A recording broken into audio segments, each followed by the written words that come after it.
विद्यालय प्रसारण सुनने वाले सभी विद्यार्थियों का हमारे इस कार्यक्रम में बहुत बहुत स्वागत।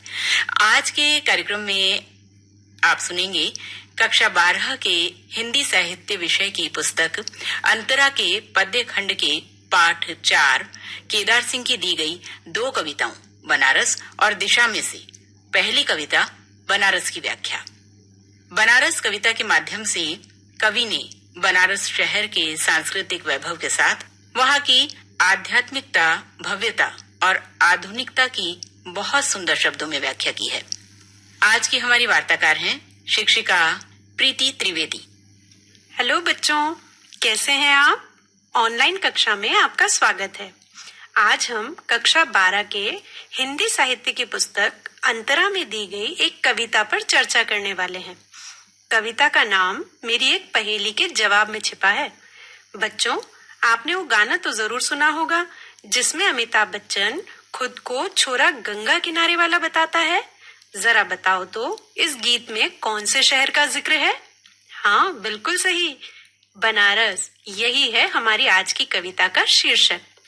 यह तो आप जानते ही हैं बच्चों कि जब गद्य पद्य के किसी पाठ से प्रश्न पूछे जाते हैं तो वे प्रश्न उस पाठ की व्याख्या, लेखक परिचय और पाठ की मूल संवेदना आदि विषयों पर ही पूछे जाते हैं।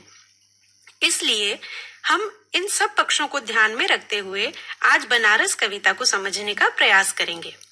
आज की हमारी कविता बनारस हिंदी साहित्य के छायावादोत्तर काल की एक नई कविता है। आप सोच रहे होंगे, नई कविता? इस कविता में नया क्या है? बच्चों, प्रयोगवाद व उसके बाद जो काव्य लिखा गया वह समाज की तत्कालीन परिस्थितियों को ध्यान में रखकर लिखा गया, जिसका भावबोध नया था, शिल्प नया था, प्रतीक, उपमान और प्रतिमान सभी नए थे। इसलिए इस युग की कविता को नाम दिया गया था नई कविता। तो बच्चों, यह तो बात हुई इस कविता की शैली की। अब हम बात करते हैं कवि परिचय की। बनारस कविता के रचनाकार हैं केदार नाथ सिंह। इनका जन्म सन 1934 ईस्वी में उत्तर प्रदेश के बलिया जिले के चकिया गांव में हुआ। काशी हिंदू विश्वविद्यालय से आपने हिंदी विषय में एमए तथा आधुनिक हिंदी कविता में बिंब विधान विषय पर पीएचडी की उपाधि प्राप्त की।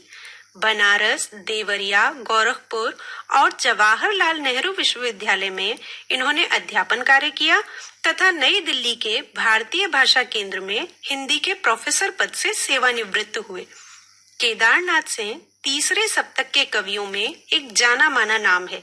इनके प्रमुख काव्य संग्रह हैं अभी, बिल्कुल अभी, यहाँ से देखो, अकाल में सारस और जमीन पक रही है। कल्पना और छायावाद इनका आलोचनात्मक ग्रंथ है तथा मेरे समय के शब्द और कब्रिस्तान में पंचायत इनके निबंध संग्रह हैं। अकाल में सारस के लिए इन्हें साहित्य अकादमी पुरस्कार दिया गया तथा मैथिली शरण गुप्त राष्ट्रीय सम्मान, कुमारन आशान सम्मान, व्यास सम्मान व दयावती मोदी पुरस्कार आदि से भी इन्हें सम्मानित किया गया। कविता की शैली और कवि परिचय के बाद अब हम बात करते हैं कविता की व्याख्या की। बच्चों, जब हम किसी काव्य खंड की व्याख्या करते हैं तो उसके प्रसंग, संदर्भ, भावार्थ तथा विशेष, इन 4 पक्षों को ध्यान में रखते हैं। तो चलिए शुरू करते हैं अपने प्रथम अंश से। इस शहर में बसंत अचानक आता है और जब आता है तो मैंने देखा है लहर तारा या मडुवाडीह की तरफ से उठता है धूल का एक बवंडर और इस पुराने शहर की जीभ किरकिराने लगती है। कविता की ये आरंभिक पंक्तियां हैं जिनमें कवि कुछ प्रतीकों के द्वारा बनारस शहर के प्रति अपने लगाव और वहां की रूढ़िवादिता के प्रति अपने विद्रोह को बड़े सुंदर शब्दों में प्रस्तुत कर रहा है। कविता की प्रथम पंक्ति देखिए, इस शहर में बसंत आता है। आप सोच रहे होंगे कि बसंत तो सारी दुनिया में आता है, फिर इस शहर में बसंत का आना कौन सी विशेष बात है? सही कहा बच्चों, बसंत तो सारे विश्व में आता है, लेकिन भारत का बसंत, वो भी उत्तर भारत का, जहाँ बनारस, गोकुल, बरसाना जैसे स्थान हैं, वहाँ का बसंत तो कुछ विशेष ही होता है। पूछो कैसे? अरे भाई, इसलिए कि भारत में बसंत ऋतु का आगमन होता है फागुन माह में, और फागुन का महीना कितना खास है ये तो आप जानते ही हैं। हाँ, बिल्कुल सही समझे। फागुन यानी होली, और होली यानी रंग, गुलाल, मस्ती, धमाल। इसीलिए हमारे देश में बसंत को मधुमास और ऋतुराज भी कहा जाता है। इस मौसम में मानव तो क्या, संपूर्ण प्रकृति अद्भुत सौंदर्य और मादकता में डूब जाती है। अरे, कहीं आप भी तो नहीं डूब गए? वापस आ जाइए और चलिए कविता की ओर, जहाँ कवि कह रहा है कि बनारस में जब बसंत आता है तो अचानक आता है, यानी यह शहर जिसे भगवान शिव ने गंगा के किनारे स्वयं बसाया है, एक अद्भुत सौंदर्य से भर जाता है। बनारस की एक मिथकीय परंपरा है, लेकिन कवि ने इस कविता में उस प्राचीन परंपरा को आधार नहीं बनाया, बल्कि शुरुआती पंक्तियों में ही लहर तारा और मडुवाडिह जैसे स्थानों का उल्लेख कर दिया। लहर तारा कुछ याद आया? एक संत, एक साधु, एक समाज सुधारक जो परंपराओं, रूढ़ियों और आडंबरों का घोर विरोधी था। हाँ, वही कबीर। यह वही तालाब है, कबीर का प्राकट्य स्थल लहर तारा। यानी कवि ने इस कविता में बनारस से जुड़ी कबीर की परंपरा को आधार बनाया है। दूसरा स्थान है मडुवाडिह। यह बनारस का एक प्रसिद्ध रेलवे स्टेशन है जो घाटों की इस प्राचीन नगरी को आधुनिकता के साथ जोड़ता है, क्योंकि देश विदेश से लोग इस स्टेशन पर आकर उतरते हैं और बनारस की परंपरा के साथ एकाकार होते हैं। इन दोनों स्थानों का नाम लेते हुए कवि कहता है कि जब इस शहर में बसंत आता है तो लहर तारा और मडुवाडिह की ओर से धूल का बवंडर उठता हुआ दिखाई देता है, जो लोगों की भारी भीड़ की आवाजाही को प्रकट करता है। बस इसी धूल से इस महान पुराने शहर की जीभ किरकिराने लगती है। अर्थात बसंत के उल्लास में डूबी यहाँ की परंपरागत और रूढ़िवादी सोच को यह आधुनिकता अच्छी नहीं लगती। कविता के इस अंश में कवि ने एक और तो बसंत ऋतु के साथ जोड़कर बनारस के प्राचीन इतिहास की याद दिलाई है, वहीं दूसरी ओर लहर तारा और मडुवाडिह का नाम लेकर उस परंपरा के प्रति विद्रोह भी प्रकट किया है। अब हम आगे बढ़ते हैं कविता के अगले अंश की ओर। जो है वह सुगबुगाता है, जो नहीं है वह फेंकने लगता है पचखियां। आदमी दशाश्वमेध पर जाता है और पाता है घाट का आखिरी पत्थर कुछ और मुलायम हो गया है। सीढ़ियों पर बैठे बंदरों की आंखों में एक अजीब सी नमी है और एक अजीब सी चमक से भर उठा है भिखारियों के कटोरों का निचाट खालीपन। प्रस्तुत पद्यांश में कवि ने प्रकृति और बनारस शहर में होने वाले परिवर्तन को बड़े ही सजीव रूप में चित्रित किया है।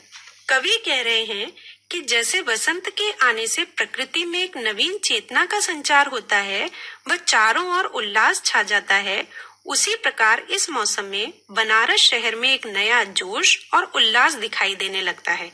जिसमें चेतना नहीं थी उसमें भी नए अंकुर फूटने लगते हैं। यहाँ पचखियां फेंकने का मतलब है पुरानी शुष्कता व नीरसता को छोड़ना, अर्थात सभी अपने जीवन की निराशा और नीरसता को त्याग कर सक्रिय होने लगते हैं। आदमी जब दशाश्वमेध घाट पर जाता है तो वह पाता है कि गंगा के निरंतर स्पर्श से घाट के पत्थर और भी मुलायम हो गए हैं। इस पंक्ति का आशय यह है कि जब व्यक्ति अपने मन को श्रद्धा और भक्ति से भर लेता है तथा आस्था के जल में डुबकी लगाता है तो उसके मन की सारी कठोरता समाप्त हो जाती है और उसका मन कोमल भावों से भर जाता है। अगली पंक्ति में कवि का ध्यान घाट की सीढ़ियों पर बैठे बंदरों की ओर जाता है, जिनकी आंखों में एक अजीब सी नमी है। आपको याद आए वो लाल और काले मुंह के बंदर, जिनका झुंड किसी के हाथों से प्रसाद खाता दिखता है तो किसी का सामान झपट कर ले जाता हुआ, कभी अपने साथियों और बच्चों के साथ खेलता हुआ दिखता है तो कभी सुस्ताता हुआ। यहाँ भी घाटों पर श्रद्धालुओं की भीड़ देखकर बंदरों को भी प्रसन्नता हो रही है, क्योंकि उन्हें खाने और खेलने के लिए ज्यादा अवसर जो मिलने लगे हैं। पद्यांश के अगली पंक्तियों में कवि को घाट के पास बैठे भिखारियों की पंक्ति दिखाई देती है। बनारस के इस माहौल में भिखारियों के खाली कटोरे भी चमक उठे हैं, अर्थात खूब दान दक्षिणा मिलने से उनके कटोरे लबालब भर चुके हैं। अब चलते हैं अगले अंश की ओर। तुमने कभी देखा है खाली कटोरों में वसंत का उतरना? यह शहर इसी तरह खुलता है, इसी तरह भरता और खाली होता है। यह शहर इसी तरह रोज रोज एक अनंत शव ले जाते हैं कंधे अंधेरी गली से चमकती हुई गंगा की तरफ। कविता के इस भाग में कवि ने बनारस शहर की भिखारियों के खाली कटोरों से की है। जिस प्रकार भिखारी का कटोरा सुबह की शुरुआत के साथ दान से भरने लगता है और लबालब होने पर भी रोज की भूख प्यास को पूरा करने में फिर से रिक्त हो जाता है, उसी प्रकार यह शहर और इसके घाट रोज सुबह लोगों की भीड़ से भरते हैं और सांझ होते होते जलते हुए शवों के साथ खाली हो जाते हैं। अर्थात बनारस के घाटों पर जीवन का प्रारंभ और अंत एक साथ स्पष्ट दिखाई देता है। यहाँ एक बात और ध्यान देने वाली है कि कवि ने शव के साथ अनंत विशेषण का प्रयोग किया है, जो सुनने में तो विरोधाभासी लगता है, लेकिन यहाँ अनंत शब्द शवों के गंगा तक आने की एक प्रक्रिया के लिए प्रयुक्त हुआ है, क्योंकि शवों का यूं आना कभी खत्म नहीं होगा। अब हम चलते हैं कविता के अगले अंश की ओर। इस शहर में धूल धीरे धीरे उड़ती है, धीरे धीरे चलते हैं लोग, धीरे धीरे बजते हैं घंटे, शाम धीरे धीरे होती है। यह धीरे धीरे होना, धीरे धीरे होने की सामूहिक लय दृढ़ता से बांधे है समूचे शहर को, इस तरह कि कुछ भी गिरता नहीं है, कि हिलता नहीं है कुछ भी, कि जो चीज जहां थी वहीं पर रखी है, कि गंगा वहीं है, कि वहीं पर बंधी है नाव, कि वहीं पर रखी है तुलसीदास की खड़ाऊं सैकड़ों बरस से। इन पंक्तियों को पढ़कर ऐसा लग रहा है जैसे सब कुछ एक शांत मध्यम गति से एक लय के साथ घटित हो रहा है। इस अंश में कवि बनारस के लोगों के स्वभाव की ओर संकेत कर रहा है। धूल का धीरे धीरे उड़ना, लोगों का धीरे धीरे चलना यह व्यक्त करता है कि यहाँ के लोग एक दूसरे से ईर्ष्या करके गला काट प्रतिस्पर्धा की अंधी दौड़ में शामिल नहीं होते, बल्कि प्रेम और सौहार्द का जीवन जीते हैं। मंदिर के घंटों का धीरे धीरे बजना, शाम का धीरे धीरे आना, इन सब क्रियाओं में एक लयबद्धता है। इसलिए यहाँ का वातावरण मधुर संगीत के समान आनंददायक है। यह धीमापन जिसमें प्रेम है, सौहार्द है, आनंद है, यही इस शहर की विशेषता है, जिसने इस प्राचीन शहर को आज भी मजबूत बना रखा है। इतना मजबूत कि कुछ भी गिरता नहीं है, हिलता नहीं है, जो जहां था वहीं का वहीं है। अर्थात यहाँ पतन नहीं है, नकारात्मक परिवर्तन नहीं है। लोगों ने अपनी सांस्कृतिक विचारधारा को इतनी मजबूती के साथ पकड़ रखा है कि आधुनिकता के इस दौर में भी यहाँ की परंपरा और संस्कृति सुरक्षित है। गंगा वही है, नाव वही है, तुलसीदास की खड़ाऊं भी वही है। इस पंक्ति का आशय है कि ज्ञान, विज्ञान और आधुनिक बोध से पूर्ण होने पर भी यह शहर लोगों की आस्था और भक्ति की वही प्रेरणा आज भी दे रहा है, जो सैकड़ों वर्षों से देता आया है। अब हम बढ़ते हैं अगले अंश की ओर। कभी सही सांझ बिना किसी सूचना के घुस जाओ इस शहर में, कभी आरती के आलोक में इसे अचानक देखो। अद्भुत है इसकी बनावट।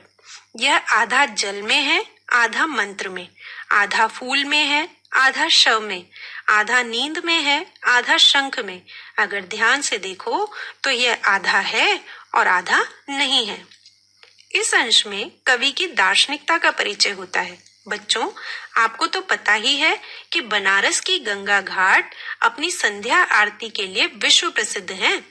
आपने भी इस आरती का दृश्य टीवी पर जरूर देखा होगा।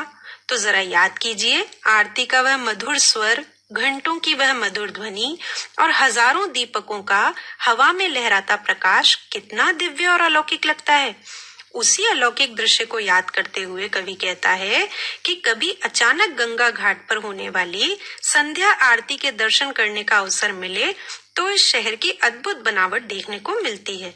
यह शहर आधा जल में है, अर्थात गंगा की संस्कृति से ओतप्रोत है। आधा मंत्र में है, यानी मुक्ति की साधना में डूबा हुआ है। आधा फूल में अर्थात श्रृंगार भावना से भरा है तो आधा शव में, जो जीवन के अंतिम सत्य का दर्शन कराता है। यह आधा नींद में है, जो यहाँ के लोगों की बेफिक्री और मस्त मौलापन को दर्शाता है, तथा आधा शंख में है, यानी वैदिक शिक्षा और गुरुकुल व्यवस्था में रचा बसा है। यदि ध्यान से देखें तो ऐसा लगता है जैसे यह शहर आधा है और आधा नहीं है, अर्थात यह शहर और यहाँ के लोग अपने जीवन की पूर्णता और सार्थकता को प्राप्त करने के लिए निरंतर प्रयत्नशील हैं। यह पूर्ण नहीं है, लेकिन पूर्णता की ओर सतत अग्रसर है। तो बच्चों, अब हम आ गए हैं कविता के अंतिम अंश की ओर। जो है वह खड़ा है बिना किसी स्तंभ के, जो नहीं है उसे थामे है राख और रोशनी के ऊंचे ऊंचे स्तंभ, आग के स्तंभ और पानी के स्तंभ, धुएं के, खुशबू के, आदमी के उठे हुए हाथों के स्तंभ, किसी अलक्षित सूर्य को देता हुआ अर्घ्य। शताब्दियों से इसी तरह गंगा के जल में अपनी एक टांग पर खड़ा यह शहर अपनी दूसरी टांग से बिल्कुल बेखबर।